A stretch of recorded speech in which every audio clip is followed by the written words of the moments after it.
it sort of is becoming, it's a whole new world. As you're leading right into a question I had, which is when you know, I mean, since your last album, you know, Elektra's gone, labels are dying, you know, the conventional record label, you know, the climate of the quote-unquote music business is changing, you know, so twofold question for all of you. How has, you know, the digital age and iTunes and all that changed the way a musician, you know, you guys approach writing music, if it has at all, and, you know, how do you feel about the climate of what's out there?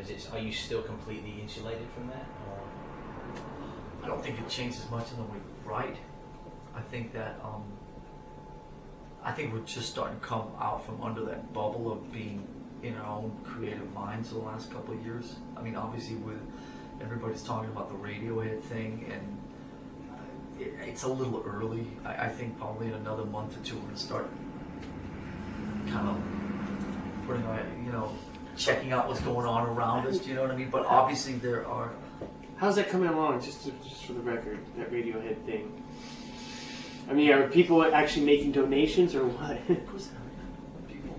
I think people call it revolutionary. You know? I think the average price. I think someone said the average is like $7.99. I mean, I think people are actually embarrassed to pay not to pay for it. So it's a total honor system. Yeah, it's very interesting.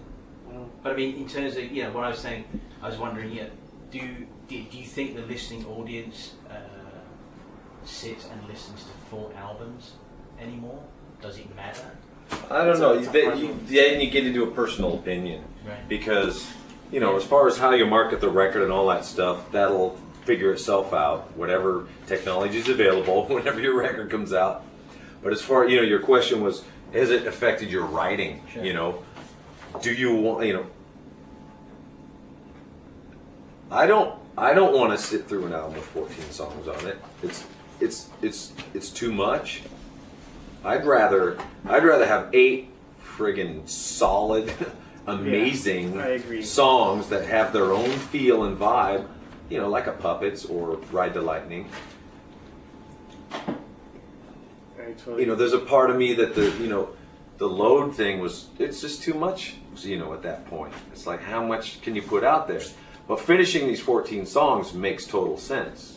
Like Lars says, our album lives in there somewhere. We'll find out which ones, when we're done recording, vocals, coloring, solos, all that's on it. Album cover, how does it all fit together? You know, all those other songs will do its thing. But as far as songwriting goes, you have to write it the way you feel it. Right. You know, you can't write for, you know, the fast food mind, or you can't write for the iTunes, you know, MP3 clip. I mean, you can't do that, because then, I mean, right now the record company is a friggin' computer company. You know, sure. They're controlling music. It's crazy. Yeah. But it's still, I mean, there's so many variables in the wake of that. I mean, it's still, you know, like James is saying, the computer stuff is what we hear about. It takes up 95% of what we're talking about when we're talking about music, but it's still only 20% of the market. So it's like, for every 10 people that buy, you know, every 10 people that get a Metallica CD, you know, 8 of them still get them on conventional CDs at Walmart or Best Buy. Oh, is that, I really didn't know that. Yeah. So it's For me, going through all of that, Okay. iTunes and all the other stuff, kind of getting over the novelty of it now. It's like, man, I would much rather buy the CD and have it, play it on anything, wherever I want. You know, I don't have to upload. I don't have to, you know, play it only on my iTunes or get it on the whatever. It's very limiting. You're paying for something that sound quality is inferior as well. Right. It's not about, I mean, it's just really about, It's a what temporary you want answer. to do. That depends on what you want to do. You know, who you're making your music for. What are you? How much of the special needs of your audience do you want to cater to? I mean, that's right. It's really, it becomes practical things, and I think what we're trying to do with this record is not think about that. You know, the whole mantra on this is just think about playing music together, the 4 of us in a room, and I think let Peter and Cliff earn their commissions and let them pay attention to all that type of stuff. But obviously, increasingly, with a band like us that has such a varied audience, it becomes harder and tougher because you got a bunch of people that have been with us for 20 years. You got a bunch of people that, you know, weren't even born when the Black Album came out. I mean, there's such a varied group of people there, you know. But I think that anything that Peter and Cliff can I think deal that with those headaches.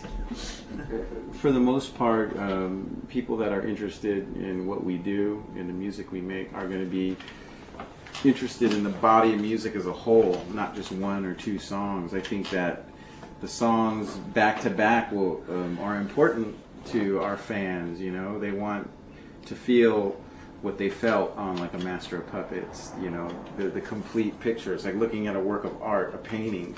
It's not just one song. It's like the whole work of art. That's, you know, I think how they feel about, you know, the Metallica albums. Right. I have to tell you though, one thing that's helped me since this whole internet thing is YouTube, because I can go onto YouTube and like type in Michael Schenker and watch Michael Schenker every single day of my life if I wanted to, and get inspiration to, like, you know, do a ripping guitar solo. And that has been a great source of inspiration for me. On-demand MTV. Yeah, and and that is like a great thing, and it's helped my guitar playing immeasurably, because I was the guy who used to bring a suitcase full of videos and watch them in my hotel room just to learn guitar licks, you know, learn like Stevie Ray Vaughan stuff, you know, and Hendrix stuff.